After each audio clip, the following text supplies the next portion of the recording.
Olá, gente. Voltamos então. Essa aqui é a nossa segunda parte, falando um pouquinho sobre semiologia do sistema vascular periférico. Então, eu vou falar um pouquinho com vocês aqui sobre a parte do exame físico, tá? Então, iniciando o exame físico, vamos falar um pouquinho da inspeção, extremamente importante, inspecionar o nosso paciente. Obviamente que para fazer uma boa inspeção é importante que eu tenha um ambiente silencioso, um ambiente com boa iluminação, que possibilite que eu possa verificar as partes, do corpo do nosso paciente, a fim de identificar qualquer alterações. Quando eu penso em avaliação vascular periférica, é importante dizer que a inspeção e a palpação elas vêm ao mesmo momento, né? É como se a gente inspecionasse com as mãos, eu sempre falo isso. Então, inspeção e palpação na semiologia vascular periférica elas acontecem simultaneamente. Aqui eu estou separando para que vocês tenham somente um pouquinho mais no sentido didático, tá? Mas a gente faz isso meio que um atrás do outro, sequenciado, aliás, ao mesmo tempo, né? E trabalhando com a lógica de acordo com o local de avaliação do nosso paciente, tá bom? A inspeção ela pode ser estática ou pode ser dinâmica, tá? Quando eu penso estaticamente, eu vou observar o membro do paciente com relação à coloração, trofismo, lembra do trofismo? Né? Primeiro, coloração, lembrando que a coloração pode estar escurecida, pode estar um pouco mais avermelhada, pode estar um pouco mais acastanhada, depende da situação do paciente. Se ele está tendendo a uma isquemia, ela pode estar um pouco mais escurecida. Se é um paciente venoso, vai tender a uma dermatite ocre.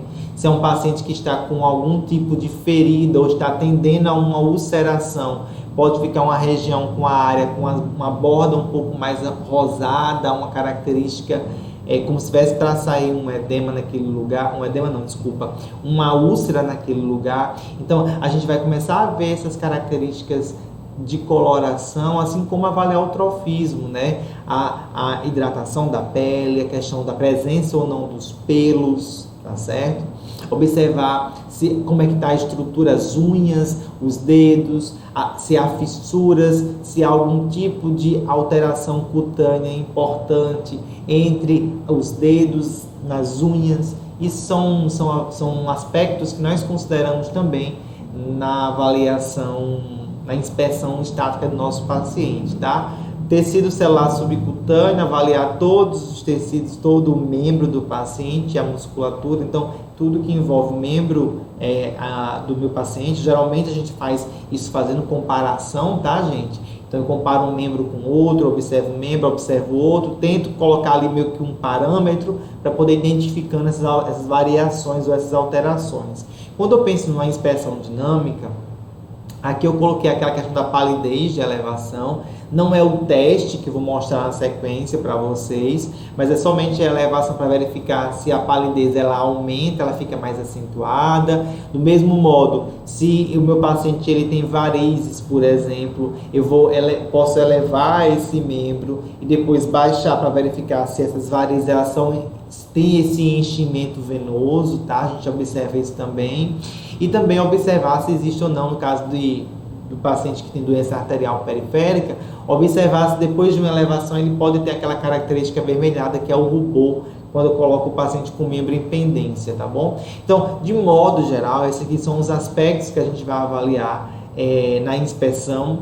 Vale dizer que nas próximas aulas, que eu vou começar a tratar um pouco mais sobre as doenças específicas, as mais importantes, eu vou trazer um pouco mais de componentes de avaliação específicos, tá? Aqui eu estou trazendo para vocês uma ideia geral de uma avaliação semiológica, ou melhor dizendo, de uma semiologia vascular periférica mais geral, para que vocês tenham essa noção, essa amplitude, tá bom?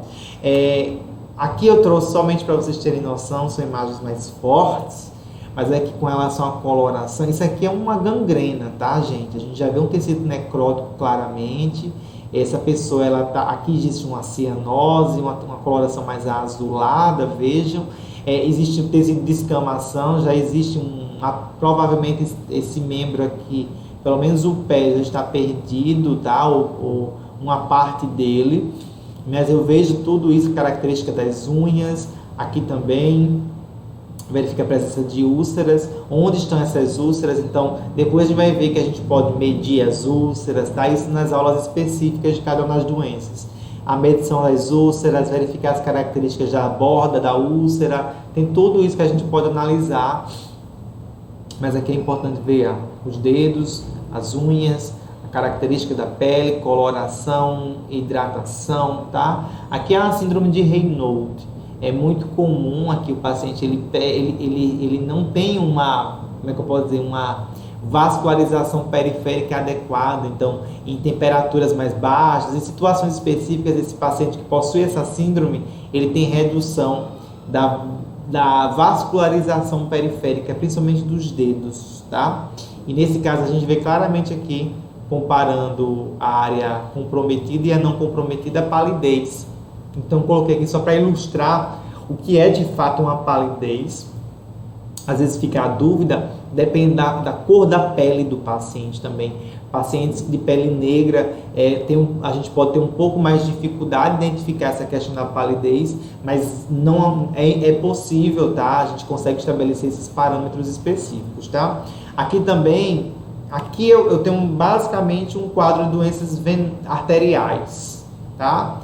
Muito comum nos artelhos, essa úlcera mais distal, a palidez. Isso aqui eu estou vendo uma característica mais arterial. Aqui eu já trago uma característica mais venosa, olha só. Eu já tenho veias mais visíveis, acentuadas. Lembra da dermatite ocre que eu falei com vocês? Ó, a característica mais acastanhada, essa coloração da pele, tá? Eu vejo muito mais acentuadamente esse tipo, a gente vê mais as veias, tá? A gente percebe isso. Aqui a úlcera medial, tá? Geralmente as úlceras venosas, elas são um pouquinho menores do que as úlceras arteriais, tá? É até menos comum o paciente apresentar, mas pode ser. Com relação às alterações cutâneas, de ressecamento, de unhas quebradiças, isso também pode estar presente no paciente venoso. Essa paciente aqui, por exemplo, nesse caso aqui, ela tem um ressecamento importante, mas aí basta a gente saber se esse ressecamento é falta de hidratação, tá? Uma questão de cuidado ou uma alteração importante mesmo por conta da doença do paciente ou da paciente, tá bom? É bom investigar, não é muito comum, não, tá? Quanto às úlceras, como eu estava falando, eu trouxe aqui só um quadro para a gente poder diferenciar um pouquinho das úlceras arteriais, das úlceras venosas. Então, as úlceras arteriais, elas são úlceras que são chamadas de úlceras isquêmicas, né? Ulcerações isquêmicas. E quando eu falo em ulceração isquêmica, é o quê? Pelo fato de não ter uma boa vascularização periférica, ou seja, o sangue não chega lá na periferia, a úlcera ela acontece porque o tecido ele fica, vou dizer que o tecido fica frágil, fica defasado pela baixa de nutrientes, pela baixa de oxigenação. Então o tecido ele fica fragilizado e a úlcera ela surge.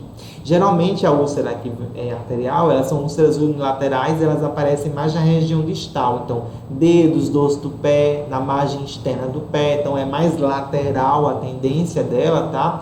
Calcâneo e por aí vai, entre os dedos, tá bom? Já as úlceras venosas, elas são um pouquinho menores, as pessoas geralmente não queixam-se de dor nas venosas, elas surgem mais tardiamente, então com a doença crônica, uma doença de longo tempo, e a tendência é mais na região medial, né? Na altura do maléolo para cima, então tornozelo para cima.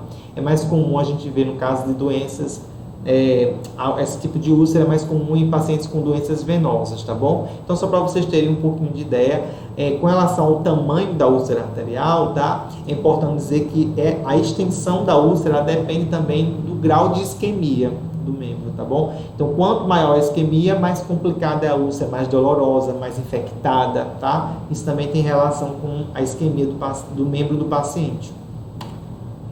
Palpação aqui, gente, eu vou começar aqui pela temperatura, tá? Então, lembrando que no paciente que tem, por exemplo, doença venosa, eu estou aqui mostrando no caso de doença venosa, a gente vê claramente as veias.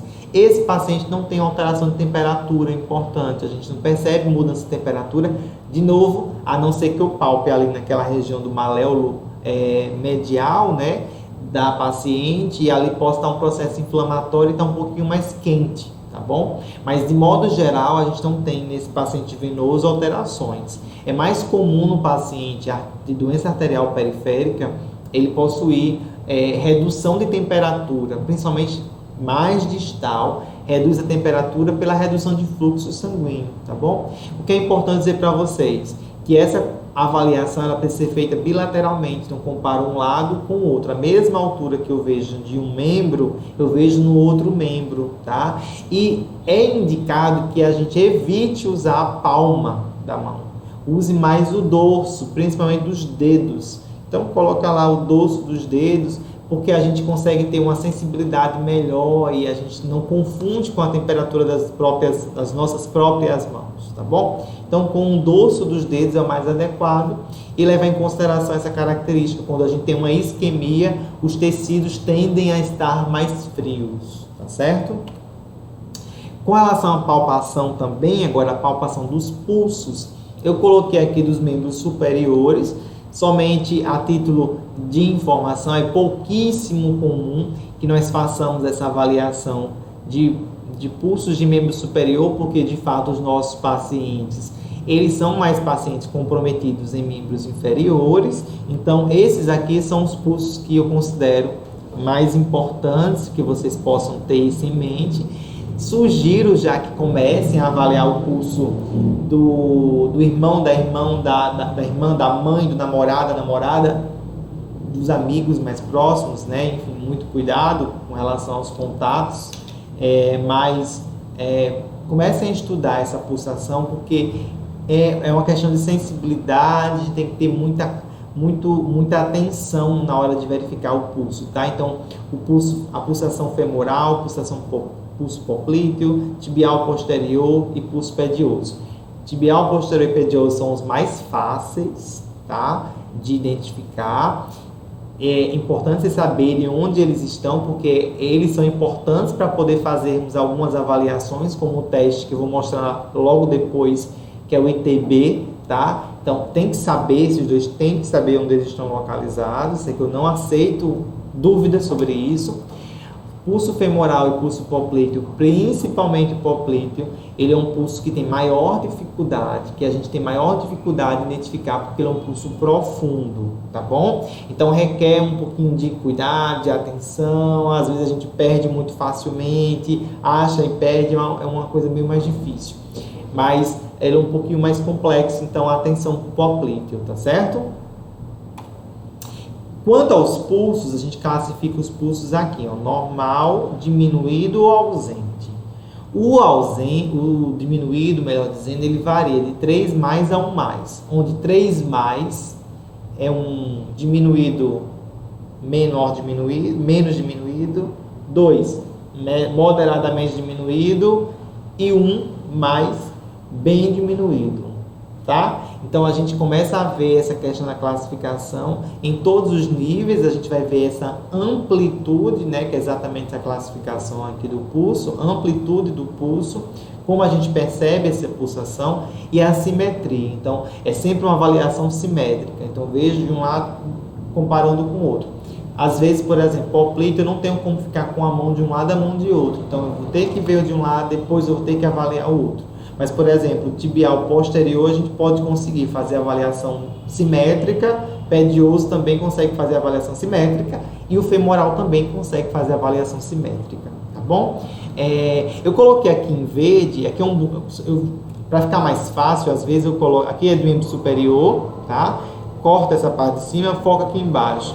Então, é como se a gente compara direito e esquerdo. Então, coloca o valor aqui, mais 4 mais, 4 mais, 3 mais, 3 mais, aqui tem 2, né? O pedioso e o tibial posterior. Então, a gente pode colocar, por exemplo, 1 mais, 1 mais, 1 mais e 0, por exemplo. Então, a gente observa, faz a avaliação aqui, né, do comprometimento. Quanto menor o valor dado a amplitude, né, do pulso, significa dizer que há menor fluxo sanguíneo para aquela região, tá bom? Então essa figurinha aqui é só para a gente poder ter uma ilustração. A gente pode até desenvolver esse tipo de figura. Eu depois vou mostrar a ficha para vocês. Ela não é com a figura, mas ela já ajuda bastante a identificar esses pulsos, tá certo? Ausculta das artérias, tá bom? Então, ela deve ser uma rotina na avaliação do fisioterapeuta na parte vascular periférica. Então, eu vou buscar identificar a presença de sopros. Esses sopros, gente, eles são causados por estenoses, tá? Então, eu vou, no mesmo lugar que eu faço a avaliação dos pulsos, eu vou colocar o estetoscópio sobre aquela região e vou auscultar, tá? E se eu identificar que existe um barulho de sopro, esse ruído, gente, é difícil eu estabelecer para vocês. Eu sugiro que vocês tentem buscar isso de repente na internet, tá bom? Ou possam fazer isso em prática mesmo, tá? Para vocês verem esses sons. Aliás, auscultarem os sons ou os ruídos vasculares, e provavelmente em vocês vai estar normal, eu imagino, tá? Para poder ter esse som na cabeça e poder depois futuramente comparar com um ruído alterado, tá?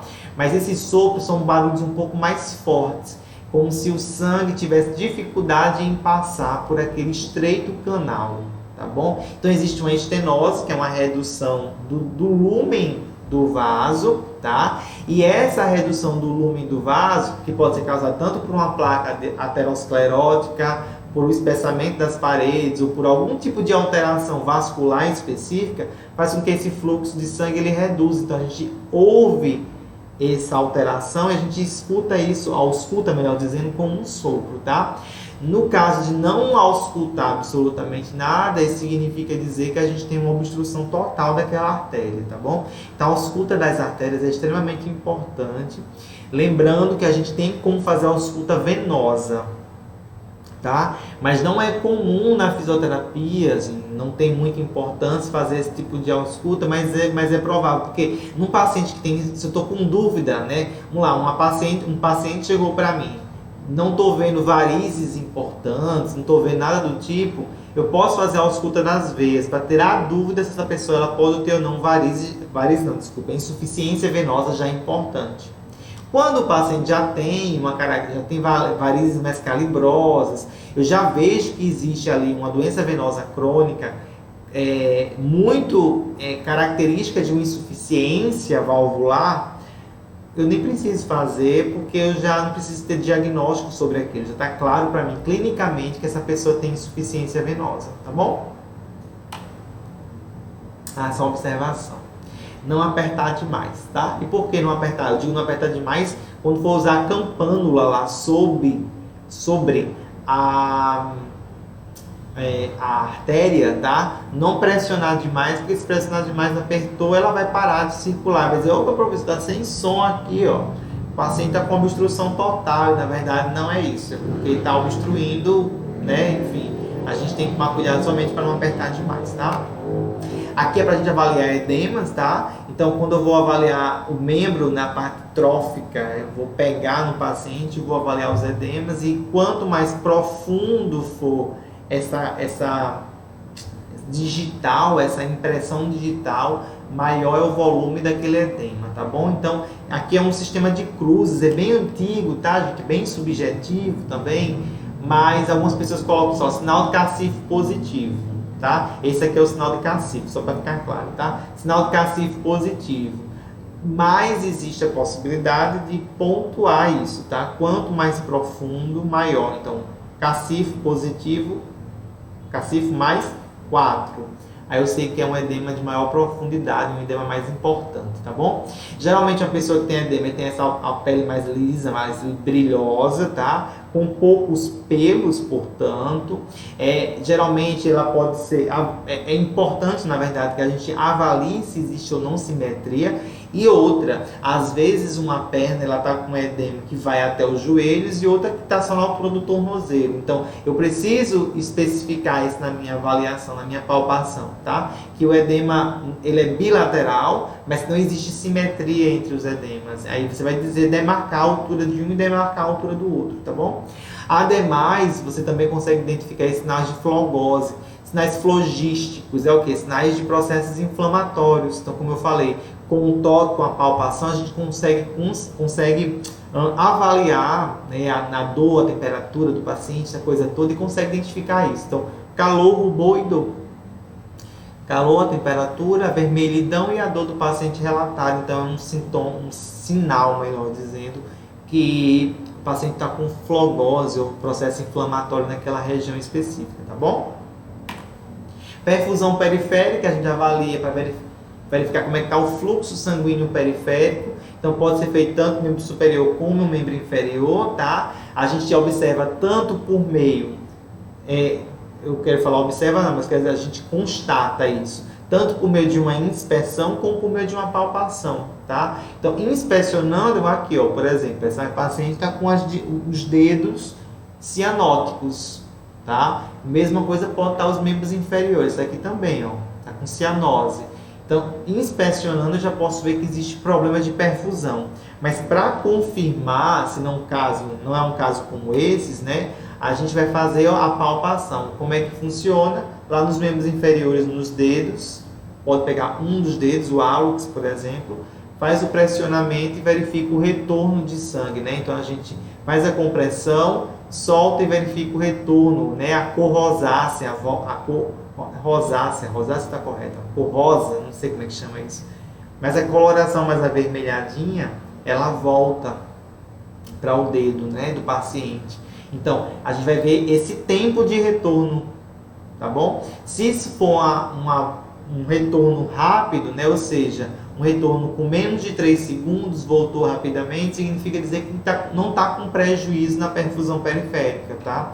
Mas se demorou um tempo para aquela área que eu apertei voltar o sangue, ou seja, mais de 3 segundos, nós vamos considerar que é uma perfusão periférica lentificada, tá bom? Só para vocês terem noção sobre isso. Alguns testes para a gente verificar aqui no paciente com doença venosa. Então, quando o paciente tem doença venosa, eu preciso confirmar se ele não tem trombose venosa profunda. Então, um dos testes para avaliar TVP, trombose venosa profunda, é o teste de Romans. O teste de Romans se dá como? Faz a dorsiflexão do membro. A perna estiradinha, tá? Em extensão, faz a dorsiflexão do tornozelo, né, dorsiflexão, e ele vai relatar, se caso ele tiver de fato com trombose venosa profunda, dor nas panturrilhas, ou dor na panturrilha especificamente, tá? Dor na panturrilha. Teste de Bancroft é a palpação das panturrilhas, tá? Então vai fazer a palpação da panturrilha. Então, aqui a gente, na imagem está posicionado o paciente que fez uma flexão de joelho. Esse posicionamento tanto faz, ele pode estar em extensão e eu posso, por baixo da panturrilha, fazer essa palpação. É importante que eu pegue essa massa de panturrilha e palpe. Às vezes, gente, é uma coisa importante que eu tenho observado, não é só no ventre mesmo muscular, você vai palpar toda a extensão da panturrilha.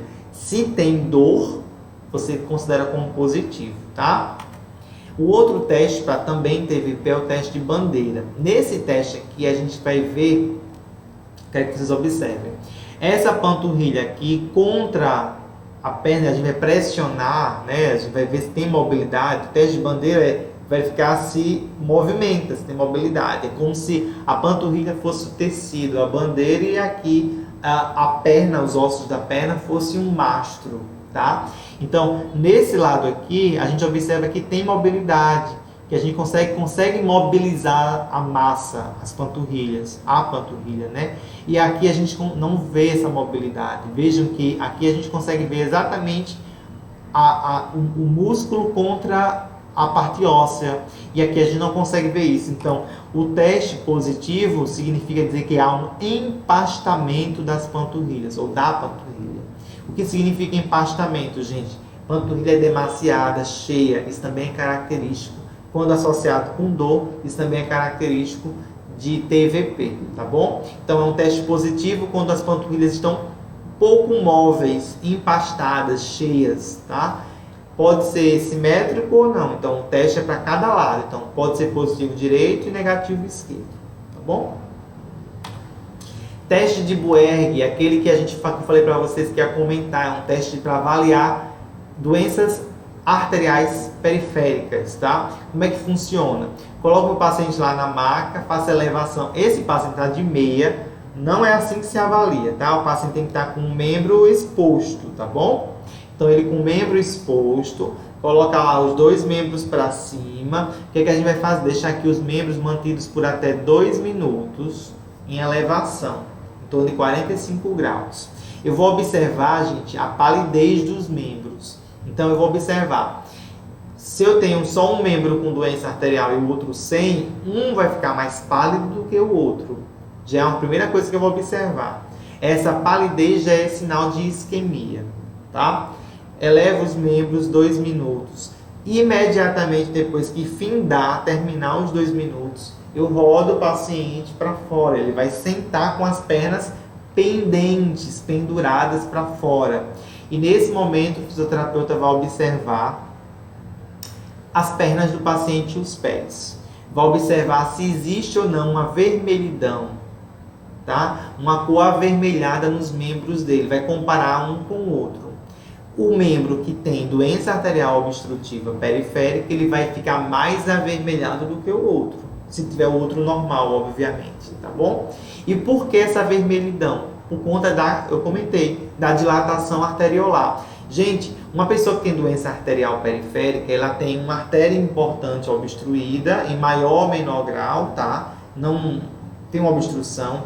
Essa pessoa, como via de compensação, ela desenvolve uma via colateral vascular para poder tentar manter esse fluxo sanguíneo para o membro, para a periferia ou para a região distal, a obstrução. Quando eu faço esse teste e jogo lá e coloco o membro para baixo de uma hora para outra, depois desses 2 minutos, o que acontece? A via central está obstruída, mas as vias periféricas elas não estão obstruídas. Só que elas estavam esvaziadas por conta da posição do membro. Então, quando eu ponho para baixo, elas se enchem de sangue. E a gente vê que existe dilatação das arteríolas. Então, o primeiro sinal é uma palidez quando eleva. Para mim, já estabelece que existe algum grau de obstrução. E o segundo ponto que confirma esse processo é essa dilatação arteriolar, que a gente vê com a vermelhidão do membro. Tá bom? Então, o teste é muito simples. Confirma palidez mais vermelhidão, está confirmado aqui, tá bom? Que o paciente, ele de fato apresenta algum grau de obstrução. Quanto, a gente não sabe, só com um próximo teste, que é esse aqui, ó, que é o índice tornozelo-braço ou tornozelo braquial, o ITB. Esse teste aqui, a gente precisa utilizar um Doppler vascular, um ultrassom Doppler 5 a 10 MHz, tá bom? E um esfigmomanômetro. Então, eu preciso do esfigmo, que a gente utiliza para verificar a pressão, e de um equipamento chamado de Doppler, tá? Esse equipamento Doppler, ele é utilizado, ele não emite imagens, ele é um ultrassom utilizado para captar sons, e sons geralmente de origem vascular, cardiológica, tá bom? É um Doppler de captação de som, basicamente, de ruído por meio de abertura e fechamento de válvulas, por meio de fluxo sanguíneo. Então ele vai trabalhar em cima disso. A gente consegue ver a pulsação, inclusive, nas veias periféricas. Nas artérias, tá bom? Então esse é o material que eu preciso para fazer o teste. Qual é o posicionamento do meu paciente? Deitado, decúbito dorsal, os membros têm que estar na altura do coração, tá? Eu sempre coloco isso, tem que estar na altura do coração, tudo retinho, a cabeça pode ter somente um travesseiro, mas a figura aqui eu baixaria um pouco mais o travesseiro do paciente, tá? O que é que a gente faz? Com o Doppler, eu vou fazer a avaliação de pressão arterial do membro superior do paciente. Como a gente faz? Ele usa o Doppler aqui, ele liga, é bem simples. Ele coloca, com um gel, né, condutor, ele coloca sobre a artéria braquial, como fosse avaliar a pressão arterial, coloca lá o esfigmo, enche, liga o Doppler e a gente começa a escutar. Certo? Daí ele começa a insuflar. Insufla o Doppler e fica mudo. Por quê? Porque o sangue parou de circular naquela artéria. Daí ele abre, né? Abre o esfigmo, vai abrindo. E aí é igual na verificação de pressão arterial. Quando o Doppler der, a gente vai olhar o ponteirinho lá, é a pressão sistólica. Ou seja, eu só preciso pegar a pressão sistólica braquial. Tá? Ponto. pressão sistólica braquial. Professor, eu faço nos dois braços? Pode ser feito nos dois braços. Na verdade, é interessante que se faça para poder saber se o paciente tem ou não uma diferença entre os dois. Geralmente, não é tão problemático. Então, eu faço um em um braço, faço do outro. Se os dois derem igual, maravilha. Só vou precisar de uma medida. Então, vou pegar só a pressão arterial sistólica braquial. Tanto faz se é direita ou esquerda. Se os dois braços derem igual, tanto faz. Se deu diferença, eu vou pegar a maior. Bom? E depois eu posso estudar essa diferença que aconteceu aí, mas eu pego a maior pressão sistólica do braço. Depois eu vou para a pressão avaliar a tibial posterior. Está aqui embaixo. Esfigmo, coloca lá o meu Doppler, né? Na área da artéria tibial posterior. E aí, do mesmo modo, eu insuflo e vou verificar a pressão. Com qual pressão a artéria se abriu, eu vou verificar isso. Aí, nesse caso de membro inferior, eu verifico tanto direito como esquerdo. Eu vou registrar isso. Tá bom? Então, até agora, o que a gente fez? Fez o posicionamento do paciente, deixou membros inferiores e superiores na altura do coração, explicou tudo para o paciente direitinho, como vai ser feito. Peguei meu esfigmo, peguei meu Doppler, fiz lá a pressão sistólica de membro superior. Verifiquei, peguei uma pressão sistólica apenas, registrei.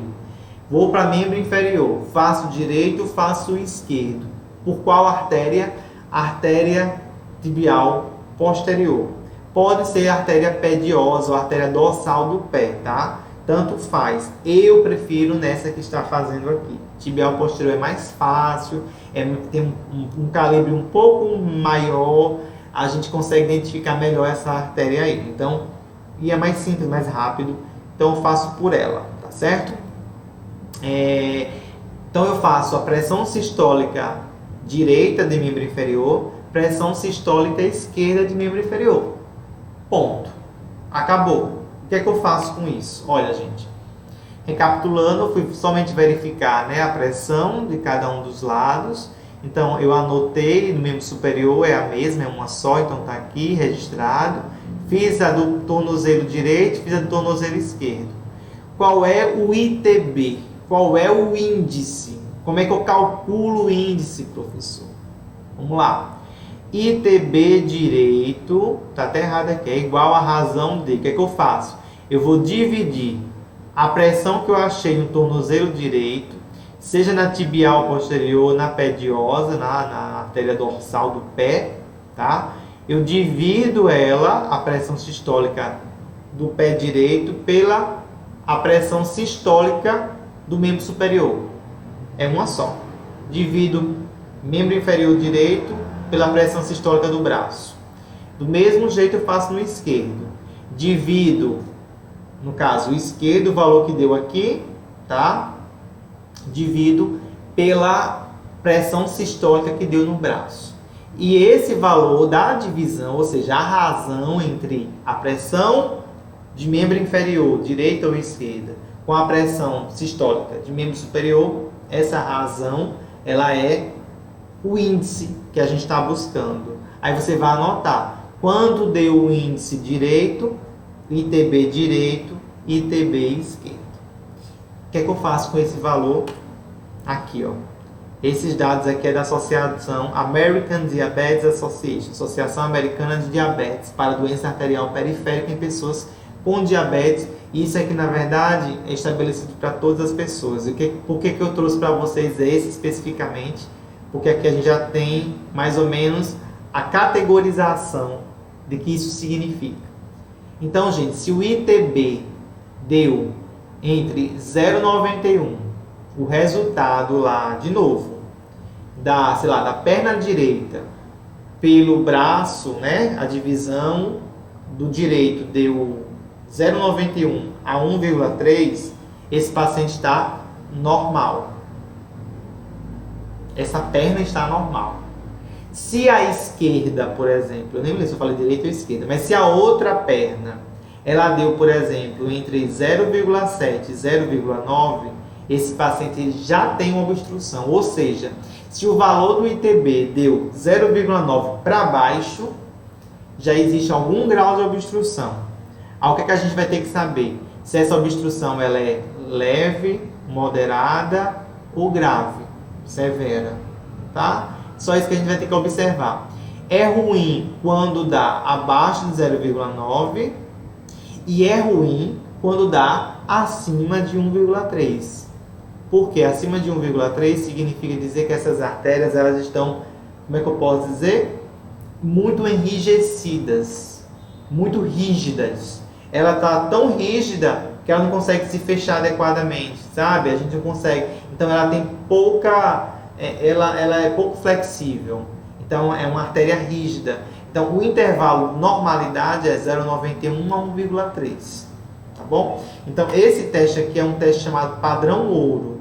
É um teste que tem boa sensibilidade em todos os pacientes. Então ele é extremamente indicado para identificar o grau. Olha só, para que o ITB? Identificar o grau de obstrução arterial periférico do nosso paciente, seja para um membro, qualquer um dos membros inferiores, tá bom?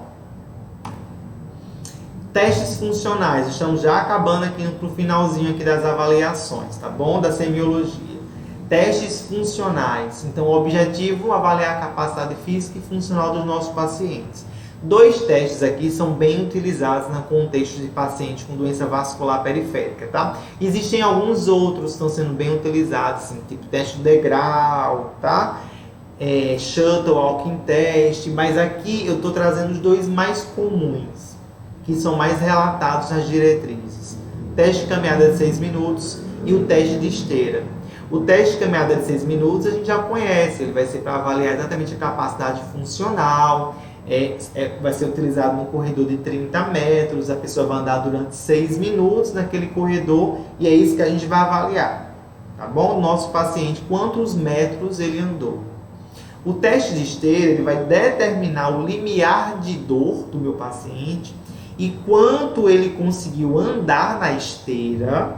É diferente, são 2 testes, um teste de solo e um teste de esteira, tá?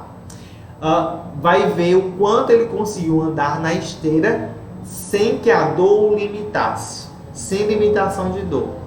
Não é nem sem limitação de dor, é tipo assim, o quanto a dor da claudicação intermitente, no caso do paciente com doença arterial, permitiu que ele deambulasse, que distância ele deambulasse ali, tá? Então vejam, só para voltar, o teste de caminhada de 6 minutos, como eu falei para vocês, eu não vou entrar em detalhes sobre ele, porque a gente já conhece esse teste. Ele está seguindo as mesmas regras da Sociedade Americana, Torácica Americana, tá? Então é a mesma coisa. Eu vou apresentar o teste de esteira para vocês, tá bom? Então o teste de esteira ele é feito com protocolos padronizados. A gente precisa ter em mente que vai ter que utilizar um protocolo. Aí a questão é, eu vou usar um protocolo de carga fixa, que eu coloco a velocidade fixa do meu paciente do início ao fim, ou vou fazer um teste de esteira com carga progressiva, que eu vou implementando a velocidade ou a inclinação do paciente, da esteira do paciente, tá bom? Então, primeira coisa que tem que saber é isso. O que é recomendado? Primeiro, o mais recomendado na literatura é o de carga progressiva, tá? Que é aquele que a gente vai aumentando gradualmente a carga do paciente a fim de identificar qual a distância absoluta ele consegue andar, apesar da claudicação.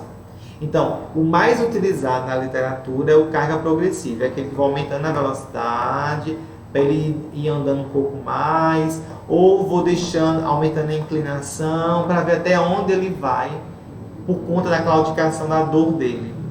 O outro é o de carga fixa. O mais utilizado de carga fixa, né, o protocolo, é um que a gente coloca a esteira em inclinação de 12 graus, tá? E estabelece lá a velocidade de 3,2 km, que é uma velocidade relativamente baixa, tá? Na esteira é pouco, mas essa velocidade e essa inclinação de esteira é mantida até o final e ver quantos metros, qual a distância que o paciente consegue alcançar.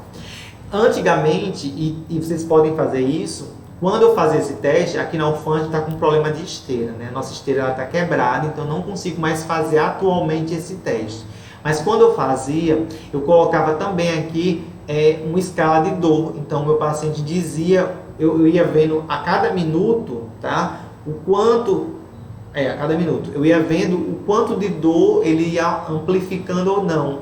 Então, eu ia mais ou menos avaliando a dor relatada no membro dele e, no final das contas, eu saber o quanto ele andou, em distância, né? O quanto tempo ele aguentou, o quanto ele andou, qual foi o máximo de dor que ele aguentou. Então, essas informações eu vou aplicando também durante o teste para poder reconhecer e saber como é que o meu paciente reage, tá bom? De modo geral, saiu um estudo agora em 2020, tá? Nessa revista Arquivos Brasileiros de Cardiologia.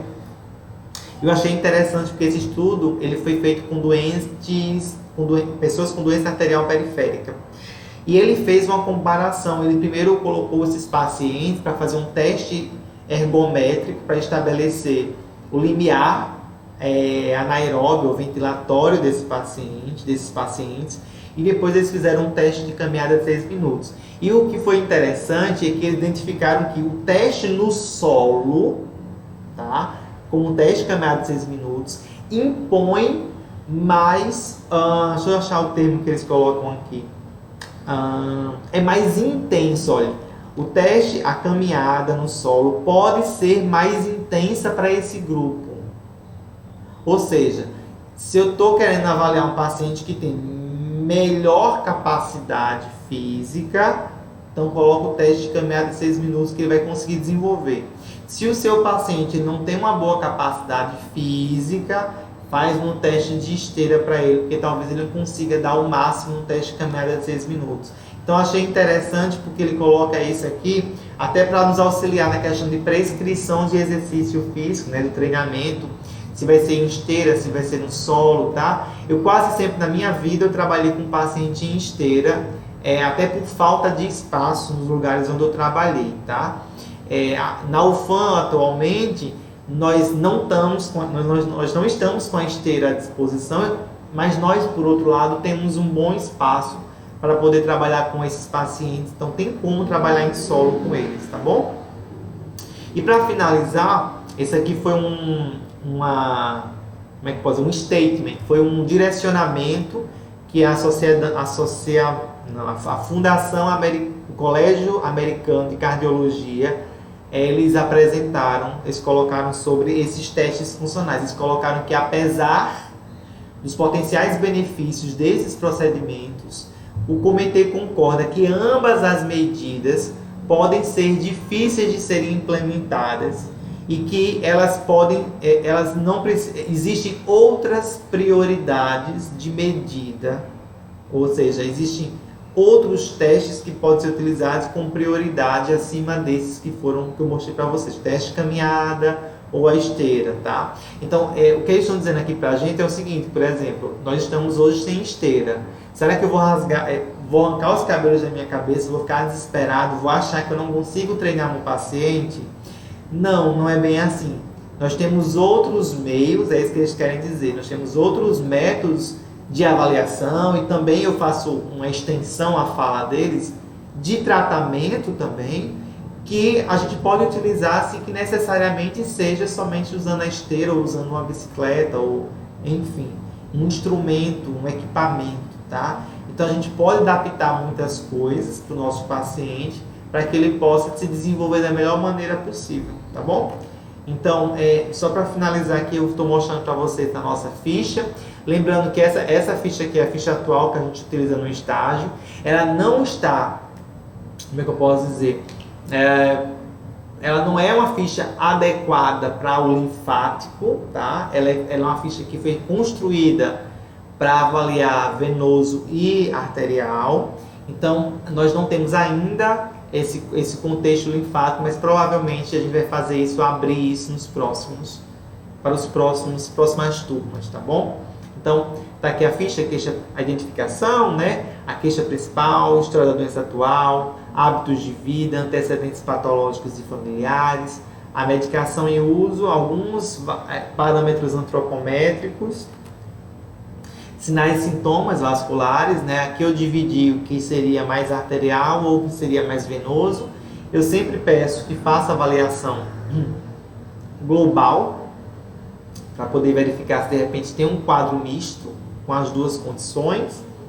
E aqui eu trago os exames específicos, né? Então, o índice tornozelo braquial, a avaliação dos pulsos, os testes de Buerg, Roman, Bandeira e o Bancroft, tá bom? Para complementar. E aí no final só tem aqui para inserir exames complementares, diagnóstico fisioterapêutico, tá bom? Então essa aqui é a nossa ficha e essa foi a nossa conversa aqui sobre a continuidade, né, da parte de avaliação, da parte semiológica, a parte mais introdutória para vocês entenderem um pouco.